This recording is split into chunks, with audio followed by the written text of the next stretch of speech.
이제 독생녀 참 어머님은 누구신가 질문 던졌을 때 섭리 완성의 중심축이다 하는 주제로 같이 살펴보려고 합니다. 섭리 완성의 중심축이 무엇인가 질문 던졌을 때 어머님은 이렇게 말씀하십니다. 섭리 완성을 위해서는 중심축이 필요하다. 중심축은 하늘이 섭리를 진행하거나 완성할 때 표준이 되거나 기준이 되는 것으로 사전에 나와 있습니다. 섭리는 무엇인가? 섭리는 하나님이 직접 경륜하시는 하나님의 일입니다. 근데 타락으로 인해서 하나님의 섭리는 중단되었고 하나님의 꿈에도 생각하지 않았던 복귀 섭리가 진행이 되었습니다. 탕감을 통해서. 탕감 복귀 섭리가 끝나면 타락으로 중단된 하나님의 섭리가 새로 출발합니다.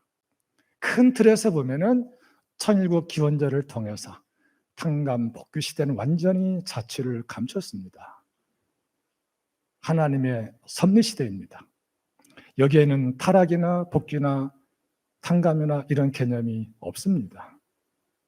이 원칙에서 어머님은 지금 섭리를 진행하고 계신다라고 저는 알고 있습니다. 섭리 완성은 그래서 뜻의 완성이고 창조 목적의 완성이 됩니다. 섭리 완성의 기준은 하나님이 정하십니다. 상대적 기준이 아니라 절대적 기준에서 정하시기 때문에 우리가 지금까지 알았던 탕감복귀 시대에 이해했던 그러한 관은 조금 내려놓고 새로운 시대에 적응하려고 노력하는 게 중요하겠다 하는 생각은 해보게 됩니다. 섭리 완성을 위한 중심축은 어떻게 현현되는가? 하나님의 뜻은 천상이 아니라 지상에서 완성되는 것이 우선이기 때문에 이 지상에 하늘 부모님을 닮은 실체 인간, 참 부모가 나타날 때 섭리의 중심축이 현현할 수 있다는 것입니다. 하늘 부모님을 온전하게 닮는 존재는 아버님 한 분도 아니고 어머님 한 분도 아니고 두 분이 하나 된 참 부모로 나타날 때 가능하다는 것입니다. 섭리의 중심축이 현현하는 자리는 어떠한 자리인가? 원리강론 40페이지, 원리강론 41페이지에 보면은 우리에게 이미 해답을 주셨습니다. 원리강론 40페이지에서는 하나님과 인간이 합성 일체화한 자리를 바로 천주의 중심이 되는 자리로 규정을 해놓고 있습니다. 천주의 중심 자리는 최초의 인간이 참 부모님이시니까 하나님과 참 부모님이 하나 된 자리가 천주의 중심 자리입니다. 천주의 중심 자리에서 섭리 완성의 중심축이 생기는 그 순간부터 신인의 일체 이상이 이루어진 지상 천국 생활이 시작이 됩니다. 그날이 언제였을까요? 천일국 기원절이었습니다. 섭리 완성의 중심축은 어떻게 나타나는가? 다시 말씀드리자면 하나님과 인간, 참 부모가 하나 되어 같이 생활하는 순간부터 천주의 중심 자리는 나타납니다. 하나님의 창조 목적을 참 어머님은 하늘 부모님에게는 꿈이 있으셨다. 그 꿈은 인간 완성한 참 부모와 자녀와 하나 돼서 지상 천국 생활을 같이 하는 것이었다고 말씀하십니다. 지상 천국이 무엇인가? 참 부모님은 하늘 부모님 모시고 하나 돼서 같이 사는 것. 우리들은 하늘 부모와 참 부모님 모시고 하나 돼서 같이 생활하는 것이 지상 천국 생활이다. 그럼 우리는 이미 지상 천국 생활을 하고 있는 것이겠지요. 우리가 느끼든지 못 느끼든지 알든지 모르든지 인정하든지 않든지 지상 천국 생활은 이미 시작됐다 하는 것을 저는 강하게 느끼고 있습니다. 하늘 부모님의 꿈이 실현되는 단계를 조금 구분해 봤습니다. 첫 번째는 하늘 부모와 참 부모가 하나 돼서 천지인 참 부모가 돼서 같이 사는 것이 1차적이고요. 두 번째는 천지인 참 부모가 아들, 딸을 낳아서 같이 사는 것으로 나누어서 생각을 해 보았습니다. 본연의 세계에서는 하나님과 아담, 해와가 하나 돼서 아들, 딸을 낳는 게 원칙이죠.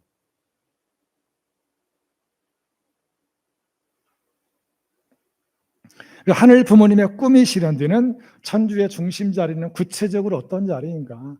원리강론 41페이지를 제가 가져왔습니다. 저는 원리강론을 처음부터 다시 공부하면서요, 아버님 성화하신 이후에 계룡산에 가서 기도할 때 원리강론 총서부터 다시 읽어봐라 했을 때 이 부분을 저에게 깨닫게 해 주셨습니다. 아버님께서. 이 부분을 깨닫고 저는 3년 동안 밥을 먹지 않아도 배가 고프지 않더라고요. 좀 과장해서 말하자면 그렇게 살았던 내용입니다.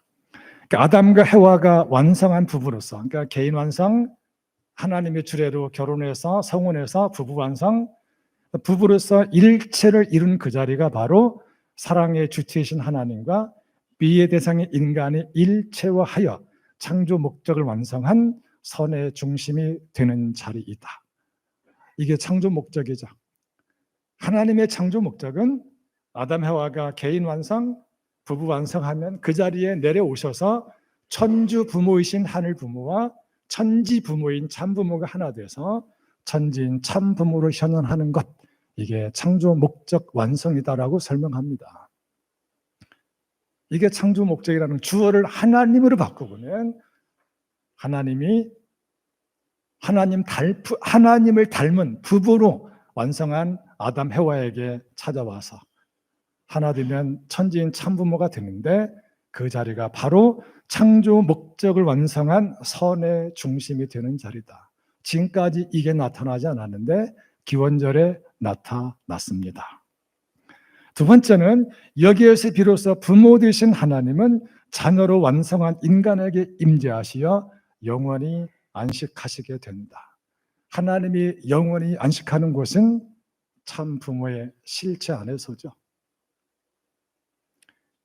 세 번째는 뭡니까? 그럼 이때의 이 중심은 하나님의 영원한 사랑의 대상이므로 이것으로 말미암아 하나님은 영원히 자극적인 기쁨을 느끼시게 되는 것이다.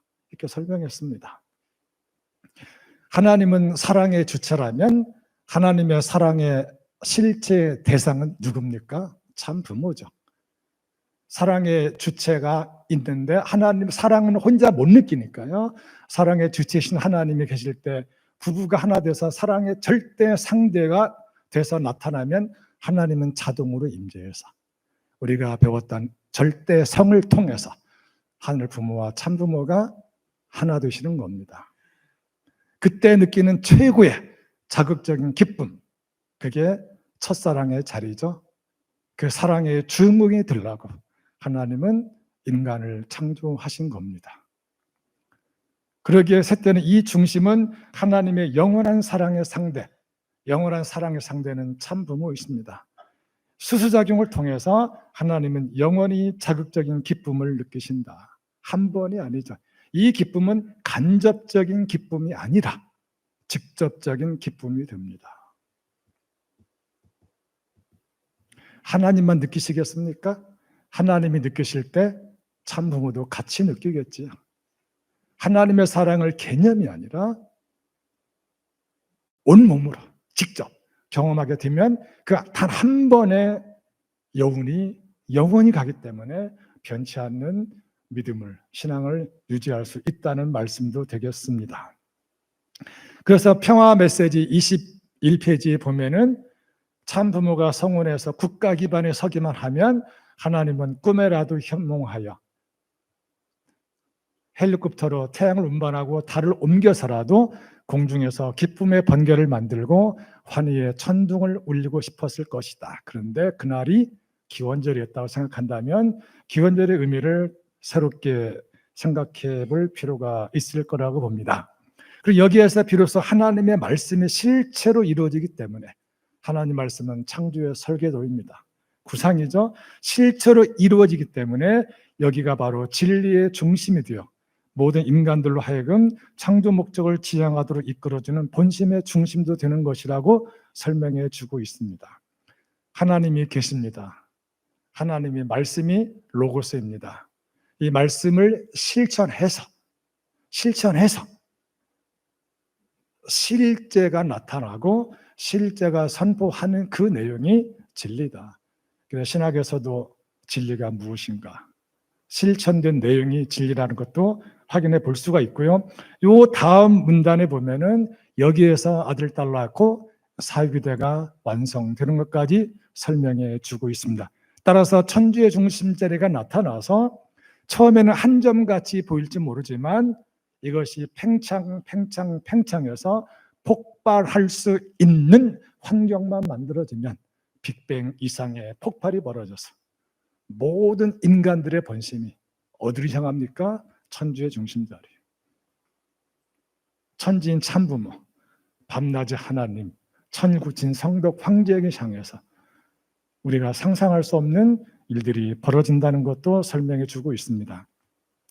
천주의 중심자리는 하나님이 창조 목적을 완성한 선의 중심자리인데 이걸 좀 정리하자면 이렇습니다. 하나님이 영원히 안식하는 자리, 하나님이 영원히 자극적인 기쁨을 느끼는 자리, 하나님의 말씀의 실체로 이루어지는 진리의 중심자리, 모든 인간이 창조 목적을 지향하도록 이끌어주는 본심의 중심자리. 천지인 참 부모가 이 자리에서 현현해서 자녀를 무한히 번식하시는 자리. 인간 시주의 타락으로 천주의 중심자리를 하나님은 만들지 못했습니다. 잃어버렸습니다. 기원절에 다시 나타났다는 사실을 우리가 기억할 필요가 있습니다. 그러니까 기원절 입적 축복은 천주의 중심자리에서 우리가 천지인 참부모의 축복으로 다시 태어났다. 좀 더 깊이 들어가자면 하나님의 직계 아들, 딸로 태어났다. 한번 기도해 보시면 좋겠습니다. 천주의 중심자리에서 섭리 완성의 중심축이 나타나는 것입니다. 천주의 중심자리는 하늘 부모님과 참 부모님이 하나 된 자리, 한 번 나타났다가 없어지는 자리가 아니라 한 번 나타나기만 하면 영원히 존속하는 자리가 됩니다. 천주의 중심자리는 외적인 환경권만 조금만 갖춰지면 순식간에 영계와 지상으로 팽창된다는 사실입니다. 천주의 중심자리는 지리적인 특정 장소를 의미하는 것이 아니라 하늘 부모와 참 부모가 하나 된 그 자리, 내가 하늘 부모와 참 부모를 모시고 절대적 기준에서 하나 된다면 천주의 중심자리에서 산다고도 생활한다고도 말씀드릴 수가 있습니다. 여기에서 섭리완성의 중심축이 현현한다고 원래 강론에서 이미 우리에게 가르쳐 줬습니다. 저는 10년 전에야 계룡산에 가서 기도하는 가운데 아버지한테 가르침을 받았습니다. 천주의 중심자리는 영현세 협회와도 그 맥을 같이 합니다. 2009년 10월 8일 날 이스가든에서 영현세 협회를 선포하셨고요. 10월 9일 날 신애인 협회, 천지 부모 협회도 잇따라 선포해 주신 적이 있습니다.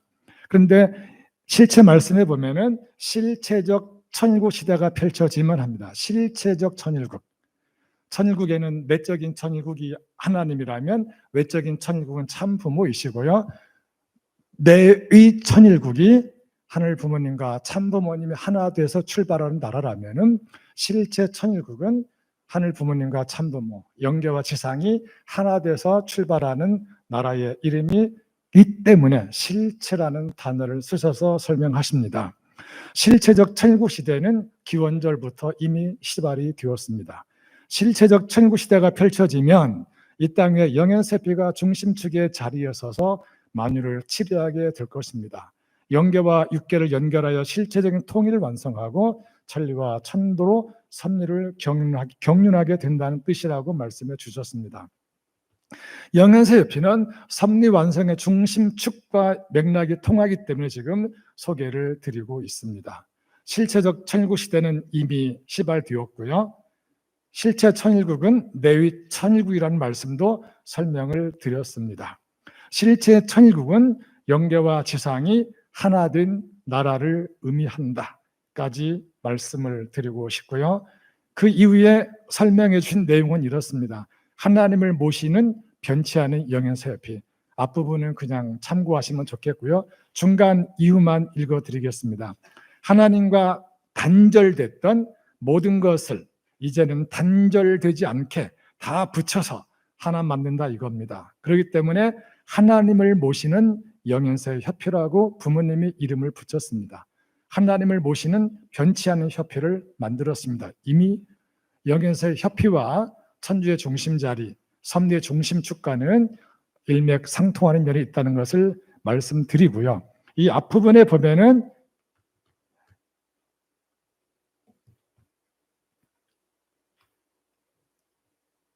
영현서협회가 중심축이라는 단어를 아버님이 지상에 계실 때도 이 단어를 사용했다는 것을 좀 소개하고 싶어서 이걸 인용을 해서 말씀을 드렸습니다. 독생녀 참 어머님은 섭리 완성의 중심축이십니다. 섭리의 중심축을 세우는 과정은 1960년도에 성운식이 있었습니다. 그 성운식이 기독교를 기반으로 해서 국가 복귀의 기대가 세워졌더라면 그 성운식을 하시는 그 날에 하늘 부모님이 지상에 찾아오실 수 있었고, 그때 기원절이 천주의 중심자리가 만들어져서 그날 기원절이 선포되는 것이 원칙이었습니다. 근데 그렇게 되지 못했습니다. 국가적 기반이 없었다라고 하는 것입니다. 그래서 천주의 중심자리가 현현하고 섭리 완성의 중심축이 현현됐어야 됐는데 그러지 못했다라고 하는 것입니다. 그래서 어떻게 성운식을 거행하십니까?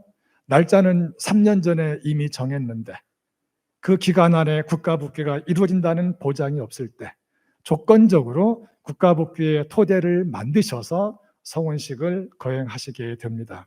협의 창립을 통해서 기독교 기반을 세우시고 한국과 일본과 미국의 선교적 기반을 세워서 조건적인 국가복귀의 토대를 만드셔서 성운식을 거행하셨습니다. 성운식을 거행하실 때 이 다음에 국가복귀가 이루어지면 성운식을 다시 한다는 것입니다. 하늘 부모님과 참 부모님이 하나 되어 기원절을 선포할 수 있는 것은 국가적 기반입니다. 그래서 성운식부터 2013년 기원절까지 53년 동안 국가복귀를 위한 마라톤이 진행되는 기간이었다고 말씀하시고요. 이 기간을 통틀어서 53년 기간을 광야시대, 광야노정이라고 말씀을 하십니다. 광야시대란, 광야노정은 천일국 정착 이전의 시대.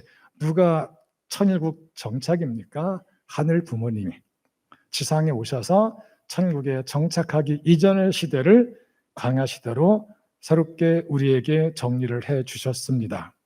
그러면 이 광야시대, 성운부터 2013년 기원절 이전까지 참 부모님이 걸어오셨던 이 기간 동안에 아버님과 어머님은 광야시대, 섭리의 동반자이었다는 것을 강조하십니다. 광야시대의 섭리 현장에는 언제나 독생녀 참 어머님이 함께 하셨고요. 하늘 섭리의 모든 것을 공동으로 진전시키셨고요. 가정연합도 공동 창설자로서 창설하셨고 그 밖에 많은 섭리 기구들도 참 아버님과 어머님은 공동으로 창설을 하시게 됩니다. 그리고 그 광야 노정에 진행되는 섭리의 목적은 국가적 기반을 세워서 하늘 부모님을 지상에 모시는 것이 1차 목적이었던 것을 우리는 기억할 수가 있습니다. 기원절까지의 섭리 노정을 이 시각에서 설명을 해주십니다. 특별히 2020년 5월 8일 하늘 부모님 성의를 선포하실 때 내용이 이렇습니다. 1960년은 하늘 부모님께서 기다리고 기다리시던 지상의 섭리를 출발할 수 있는 해였다. 그런데 60년 3월 16일 이날은 하늘 부모님께서 참부모 하나 되는 날이 되어서야 했다. 그렇지만 그리 되지 못한 상태에서 1960년 참부모는 세계를 향해서 53년 동안 마라톤을 시작했다. 목적지는 뭡니까? 국가복귀라는 것을 볼 수 있고요. 기원절이라는 것도 볼 수가 있을 겁니다. 이 마라톤이 진행되는 과정에서 참 부모님은 특별 선포를 통해서 참 아버님과 참 어머님의 최종 일체, 참 부모님과 참 하나님의 일체 완료를 선포해 주셨습니다. 첫 번째는 참 아버님과 참 어머님, 참 부모님의 최종 일체 선포가 2010년 철력 5월 8일, 그 다음에 5월 15일 양일에 걸쳐서 라스베가스에서 있었습니다. 라스베가스에서 1차로 선포하실 때에는 참 부모님 내실에서 두 분이 계시는 가운데에 선포가 되어졌고요. 두 번째 선포는 일주일 지나서 소수의 우리 지도자들 앞에서 한 3시간 정도 말씀을 나누시고 선포를 하셨습니다. 그 선포의 내용은 뭡니까? 참 아버님과 참 어머님이 최종 일체를 이루셨다. 그러면 완성된 부부로서 하나님의 완벽한 사랑의 상대가 되시는 겁니다. 그 자리에 누가 내려오십니까? 즉시 하늘 부모님이 내려오십니다. 하늘 부모님은 천주 부모이시고요. 완성한 참 부모는 천지 부모이시고요. 두 분이 하나 되시면 천지인 참 부모가 되십니다. 그래서 이 선포를 통해서 천지인 참 부모가 정착을 하십니다. 어디에 정착합니까? 한국 땅에 정착하십니다. 천지인 참 부모가 한국 땅에 정착하심으로써 한국이 하나님의 조국과 고향이 됩니다. 이 말의 의미는 하늘 부모님이 참 부모의 체를 쓰고 실체적으로 한국 땅에 정착하셨다 하는 것입니다. 그 다음 단계는 뭡니까? 하늘 부모님이 천지인 참 부모로서 한국 땅에 정착하시고 나서 선포하는 말씀이 뭡니까? 하나님의 실체 말씀입니다. 하나님의 실체 말씀. 하나님의 참부모의 체를 쓰고 실체 말씀을 선포한 것이 천지인 참부모 정착, 실체 말씀 선포, 천주대회가 한국에서 최초에 있었던 것이 7월 8일이었습니다. 더 중요한 것은 이 끝나고 나서 2011년 1월 1일 원단 축도를 하셨고요. 아침 7시 천정궁에서 경배식이 있었습니다. 원단 축도를 하실 때에는 플랜카드에 뭐라고 써 있었습니까? 첫 번째가 하나님의 날, 두 번째는 천지인 참 부모님 성탄 경배식, 성탄, 세 번째는 하나님 왕권 즉위식이었습니다. 그런데 아침 7시에 천정궁에 올라갔더니 플랜카드가 있는데 여기에 제목이 순서가 바뀌었더라고요. 첫 번째가 뭐냐면 천지인 참 부모님 성탄 경배식, 이게 1번이었습니다. 두 번째가 참 하나님의 날 경배식, 세 번째가 하나님 왕권 즉위식이었습니다. 협회 어느 국장님을 제가 불러가지고 밑에와 여기 다른데 밤사이에 무슨 일이 있었는지 궁금하다 그랬더니 어제 원단 축도가 끝나고 아버님이 배너, 플랜카드를 바꾸라고 해서 바꿨습니다. 그 말이 뭐냐면 2010년 최종일체 선포하실 때 하나님이 한국 땅에 정착했다는 것은 참 부모의 실체를 통해서 태어나셨다. 이걸 확실하게 보여주신 사건이었다고 저는 이해를 합니다. 그러니까 한국이 어떤 곳입니까? 하늘 부모님이 참 부모의 실체를 쓰고 한국 땅에 태어나서 정착하셨기 때문에 한국이 하나님의 조국과 고향이다. 어떻게 해서라도 한국 땅은 보호받아야 되고 지켜내야 된다는 것도 동시에 느꼈던 내용입니다. 그리고 2011년 철력 11월 달에 천정궁에서 선포하시고 축도하시고 거문도까지 가셔서 직접 휘호를 통해서 써주신 것이 선포문입니다. 선포문의 제목은 천일국 최대 승리 기념일입니다. 시간 때문에 생략하고요. 결론이 뭡니까? 참 부모님과 참 하나님의 일체 완료입니다. 완성, 완결, 완료인데요. 완료 다음에는 없습니다. 하늘 부모님과 참 부모님의 일체 완료를 이루었다는 것은 하나 돼서 영원히 같이 생활하신다 하는 선포입니다. 이 말을 통해서 우리가 기억해야 되는 것은 하늘 부모님과 참 부모님을 구분할 수 없습니다. 하나님 안에 참 부모 안에 하늘 부모 계십니다. 이 말의 의미는 참 아버님 안에 하늘 부모님 계시고 어머님 계십니다.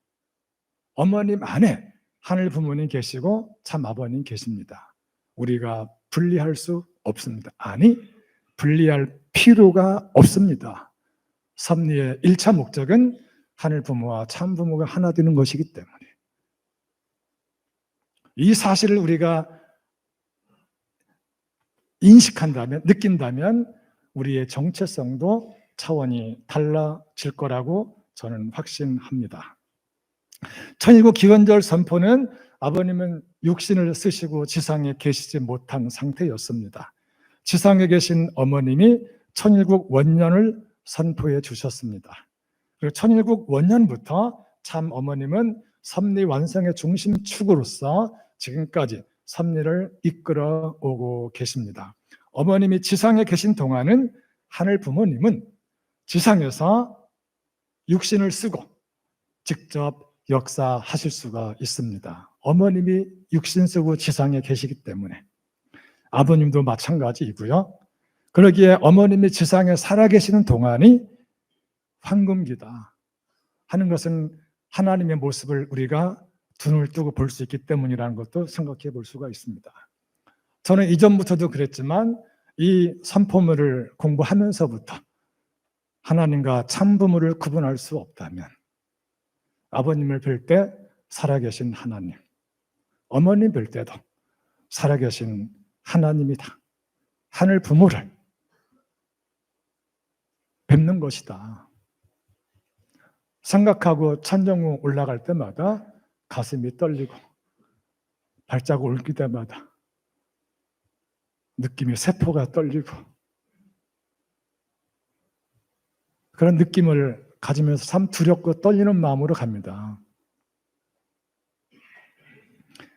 지금 어머님만이 육신 쓰고 계신데 그러니까 어머님 볼 때마다 저는 그런 생각을 많이 합니다.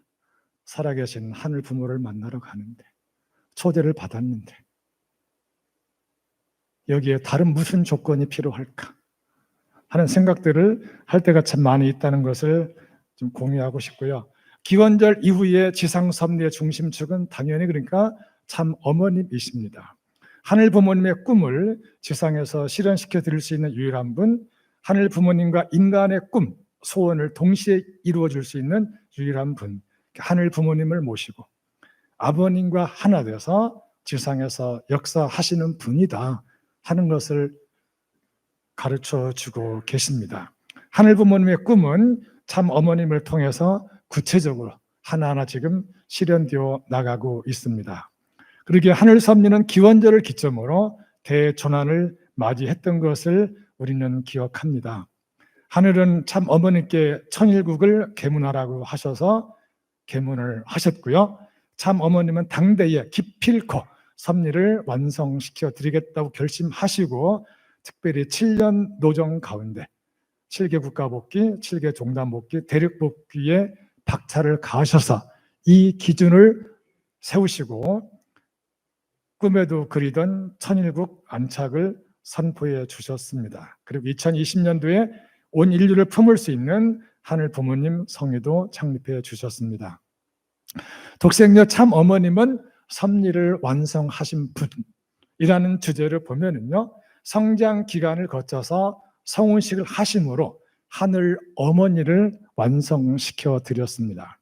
기원절 선포를 통해서 하늘 부모님의 사랑의 상대로 일체가 되셨기 때문에 하늘 부모님을 완성시켜 드렸습니다. 기원절 이후부터 하늘 섭리를 완성하는 섭리의 중심축으로서 실체 성령이라고 썼는데요, 실제 성신 이거 좀 더 연구하도록 하겠습니다. 실제 성신의 역사를 통해서 천일국 안착 섭리를 지금도 선두에서 진전시키고 계십니다. 독생녀 참 어머님이 지상에 계시기 때문에 참 부모의 현현이 가능하게 되었다라고 말씀도 하십니다. 이 내용은 뒤에도 말씀드리겠습니다. 참부모 노정에 있어서 참 어머님은 섭리 완성의 중심축이셨습니다. 어제도 아마 직접 말씀을 들으셨을 겁니다. 결론 부분에 설명드리겠지만 1960년 성혼식부터 기원절까지 53년 기간에도 기독교를 찾아가서 문을 놓고 하면서 기독교에서 기다리는 분은 독생자 혼자 가지고 안 되니까 독생녀가 필요하지 않느냐 해서 독생녀를 선포했더라면 하는 말씀을 다시 한번 생각하게 되는 노정이 되겠습니다. 그러니까 독생녀 참 어머님은 하늘 부모님의 유일한 희망이었고요. 하늘 부모님의 꿈을 이루어 드릴 수 있는 유일한 분이셨고요. 탄생부터 섭리 완성을 향해서 지금까지 한결같은 마음으로 섭리를 진행하시는 분이십니다. 섭리를 한 방향으로 이끄는 섭리 완성의 중심축의 자리를 처음부터 굳건히 지켜주셨다는 것을 기억하게 됩니다. 하늘 섭리의 완성은 다시 말씀드리지만 섭리 완성의 중심축이 있어야 되고요. 섭리 완성의 중심축은 독생자와 독생녀가 동시에 탄생해서 하늘 섭리를 책임지는 중심축의 자리에 서는 것이 가장 이상적이었지만 그렇게 되지 못했던 것은 공부했습니다. 독생자 예수님을 보낼 때 독생녀도 같이 보내는 것이 초상이었지만 독생녀는 같이 보내지 못했다는 것을 말씀드렸습니다. 그러면 예수님이 돌아가신 직후부터 하나님의 최대의 관심이 무엇이었을까요? 우리는 지금까지 예수님의 재림으로 공부했습니다. 독생녀 다가 돌아가신 직후부터 하늘 섭리의 최대의 관심은 독생녀의 탄생이었다 하는 시각으로 우리의 생각을 조금 바꾸어서 한번 공부해보는 공간을 만들 필요가 있지 않을까 생각합니다. 그리고 그 공간을 천심한 기도를 통해서 채우시면 어떨까? 제 경험을 통해서 잠깐 말씀을 드렸습니다. 섭리 완성의 과정에서 섭리의 중심축은 최소한 독생자나 독생녀로 태어나야 됩니다. 하늘 섭리를 담당하는 중심축이 지상에 있어야 하늘 섭리는 완성을 볼 수가 있습니다. 예수님의 십자가 사건 이후 그래서 하늘 부모님의 시각에서 보면은 섭리 최대의 관심은 독생녀의 탄생이었고요. 독생녀의 탄생과 그 다음에 성장과 그 다음에 성혼과 그 다음에 기원절 이런 것들을 독생녀인 참 어머님을 중심으로 다시금 생각해 보자는 것이 섭리의 진실의 핵심이다 하는 것을 말씀드리고 싶습니다. 독생의 참 어머님을 향한 하늘 부모님의 심정 세계는 어떠했는가 하는 것입니다. 하늘은 2000년 기독교 역사 가운데 독생녀를 중심에 놓고 섭리하셨다. 발상의 대전환이 되기도 합니다. 탄생부터 성혼까지 하늘 부모님의 심중에는 섭리의 중심축의 자리에 독생녀가 계셨습니다. 하늘 부모님은 독생녀를 특별히 보호하면서 성장 기간을 지내도록 최고의 환경을 어려운 가운데서도 만들어 주려고 애를 쓰셨고요. 수고하셨고요. 하늘 부모님은 독생녀를 특별히 보호하면서 성장 기간을 지내도록 하셨는데 어머님은 그 어려운 전쟁의 과정에서도 어머님은 어릴 때 외롭지 않았다고 말씀하십니다. 그 이유는 하늘 부모님을 친구처럼 때로는 아버지처럼 엄마처럼 포근함을 느끼면서 대화하면서 성장할 수 있었기 때문이라고 하십니다. 성혼 때에도 스스로 결단하여 성혼의 자리에 나아가도록 하늘 부모님이 인도해 주셨습니다. 성혼부터 기원절까지 섭리 완성의 중심축의 자리를 지키게 하셨고요. 기원절부터는 섭리 완성의 중심축으로서 최종 섭리를 지금 이끌도록 인도해 주신 분이 하나님이셨다라고 하는 것입니다. 독생녀가 지상에 계실 때 섭리 완성은 이루어져야 된다는 것을 다시 한번 이 내용을 통해서 경험해 보시면 좋겠고요. 특별히 언제까지입니까? 신통일 한국. 참 어머님 중심으로 신통일 한국이 이루어져서 단 며칠이라도 몇 달이라도 몇 년이라도 직접 치료를 하시면서 경험을 통해서 영원한 천일국 더 나아가서 신통일 한국을 넘어서 천일국 대한민국이 어떻게 운영돼야 되는지를 실제적인 경험을 통한 많은 말씀들이 지상에 계실 때 남아질 수 있도록 우리가 그날을 앞당기는 것도 중요하다고 생각이 듭니다. 천일국 최고의 지혜는 뭡니까? 지금까지 저 자신을 포함해서 기원절 이전까지 가졌던 우리 모두의 섭리관은 독생자 예수님 그리고 재림 메시아로 연결된 섭리관이었음을 저는 고백합니다. 천일국 시대의 섭리관은 독생녀가 섭리의 중심축이라는 관점에서 이해하는 것입니다. 이럴 때 최고의 지혜는 무엇일까요? 참 어머님이 섭리의 중심축이라는 시각에서 말씀과 섭리를 이해하는 것입니다. 그래서 창원에서 하신 말씀을 다시금 인용합니다. 하늘의 눈으로 독생녀 참 어머님을 바라보자.